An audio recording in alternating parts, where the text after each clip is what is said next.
Yeah, I'll react to that, sure. Okay, preemptive like. Hi guys, how's it going? Mark Felton Productions, phenomenal. I saw him; it was cool. I saw him on a. I was watching a documentary about World War II in the Pacific, Japan War, and you know how when you see those documentaries on the History Channel or whatever, and they have the, they cut to the expert, the historian talking, and he was one of them, and I thought that was cool. I was like, oh, anyways, my name's Connor. Let's go.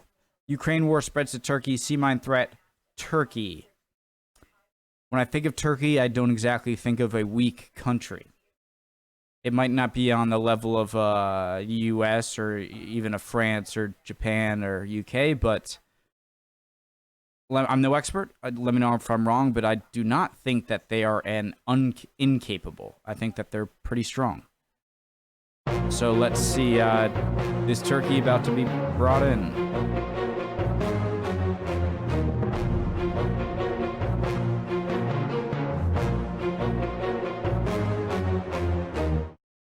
There is one aspect of the ongoing war in Ukraine that is often overlooked: the effects of the conflict on other countries that are not directly involved. For example, I recently made a video about drones that have crashed in Croatia and Romania, the origin of some of them still disputed. Another threat has begun to emerge over the past month and has started to impact another NATO member state some distance from Ukraine: Turkey. The threat is very real and very deadly: sea mines. The Turkish Navy has been forced to destroy several Soviet-era mines. So you don't exactly have to touch them and push them in, right? I think they're magnetically. I think if like it detects a metal ship within like a few meters, it just explodes. That have entered its waters, one even being detected close to Istanbul. So why is this a big deal, and who is responsible? The first question can be answered relatively easily. The Black Sea connects to the Aegean and thence the Mediterranean via the Bosphorus and Dardanelles Straits. This area is a natural choke point where international shipping is bunched up as vessels ply the busy trade routes in the region, one of the most important shipping areas in the world. Adding drifting sea mines to such an economically important area is a recipe for serious disasters. Mines in the Dardanelles, Winston Churchill, PTSD, flashbacks, World War I, trying to take Istanbul. Adding sea mines to such an economically important area is a recipe for serious disasters. That was a thing, right? So who's responsible for unleashing the mines? Put simply, no one yet knows whether this is deliberate or accidental. But Russia and Ukraine blame each other. Of course they do. Russia says that Ukraine positioned 420 old Soviet-era sea mines anchored to weighted boxes on the seabed to try and add protection to the approaches to the ports of Odessa, Ochakov, and Chernomorsk. The main type of sea mine used, the YAM, resembles an old World War II-style magnetic mine, and indeed dates from the World War II period. The second, the YARM, is actually designed to be used in rivers and estuaries. The YAM is a potent weapon,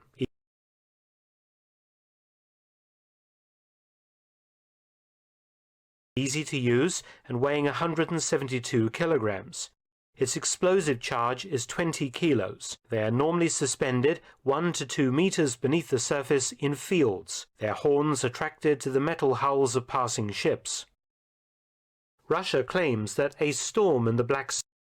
What do you mean the horns attracted to the metal hulls? So are you saying that it's not... So are you saying that the horns on the mines are magnets, and so they are attracted to the metal holes and then they blow up? Sea cause many to break free of their securing cables and bob to the surface, drifting south with the prevailing currents. Ukraine denies this and accuses Russia of maliciously setting mines adrift and using them as, quote, uncontrolled drifting ammunition, end quote. I don't know who to believe here. Regardless of whether this is accidental or planned, the result has been the steady arrival of Soviet-era sea mines in Romanian and Turkish coastal waters, and the aforementioned threat to commercial shipping and human life. It's been claimed that many of the 420 mines mentioned earlier are now adrift, and if so, this problem will only grow over time. One ship has already been sunk, most probably by collision with a drifting sea mine. In early March, the Estonian general... I'm sorry, I have ADD. What a beautiful bridge. Seriously, what a beautiful bridge. Very aesthetically pleasing. And it's hard to make a bridge do that. Really well done. I have such bad ADD, I'm so sorry. Over time. One ship has already been sunk, most probably by collision with a drifting sea mine.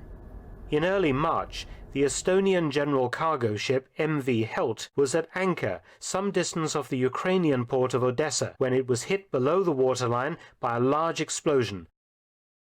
The 6 crewmen were rescued, but the Helt sank. So far, one YAM mine has been found and neutralized off Romania, and 3 in Turkish waters, all reported to be in poor condition due to being old munitions and, of course, unstable. One mine has already caused a temporary closure of the Bosphorus Strait while the Turkish Navy dealt with it. Fortunately, the Turkish Navy has a strong mine countermeasures force consisting of 11 relatively new vessels, so is well equipped to tackle the threat. But locating sea mines still remains a difficult art even in the 21st century, and a replay of the sinking of the MV Helt may yet occur in one of the world's most important shipping routes. It has also been surmised that some of these mines may drift through the Bosphorus into the Aegean and on into the Mediterranean, given enough time. Thanks for watching. Please subscribe and share, and also visit my audiobook channel, War Stories. Unsubscribe, resubscribe, re-bell icon, dislike, undislike, like, re-like. Damn it, I feel bad for even doing a fake dislike. Awesome as always. So, 2 questions. One is, when he says it's one of the most important shipping lanes in the world, I don't mean to, it's just, I mean, Russia is not the largest, the biggest economy. Romania, Bulgaria, Ukraine, and then over here you have Georgia. And Turkey doesn't exactly, I mean, Turkey has sides on the Mediterranean and the Black Sea. So is it because there's a lot of oil around the Black Sea? Is that why it's called the Black Sea? Why is it called the Black Sea? And so that's why it's so incredibly important. I'm just saying it's not like it's the Suez Canal or something like that.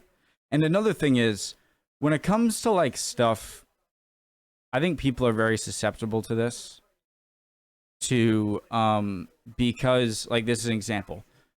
Because everyone is rightfully, or most people in the world are rightfully, as myself, obviously, are on the side of the defenders rather than the invaders in this war. We're on the side of the Ukrainians and the Russians. But if you can't, when it comes to a question of, okay, where are the mines from? I hate, and hate's an appropriate word, I think. I hate if someone has, like, the logic in their brain that because they don't like Russia and Russia's doing this, that therefore those are Russian mines. Maybe they are. Maybe they're Ukrainian mines. I don't know. We don't know yet. And so please don't just... It's very frustrating when people let their emotions get into scientific thought, such as, where did these mines come from? You know what I mean? So yeah, really cool. Mark Felton's production, awesome. Great video. Hope you're all doing well. Really do. Chin up. It'll be okay. See you guys next time.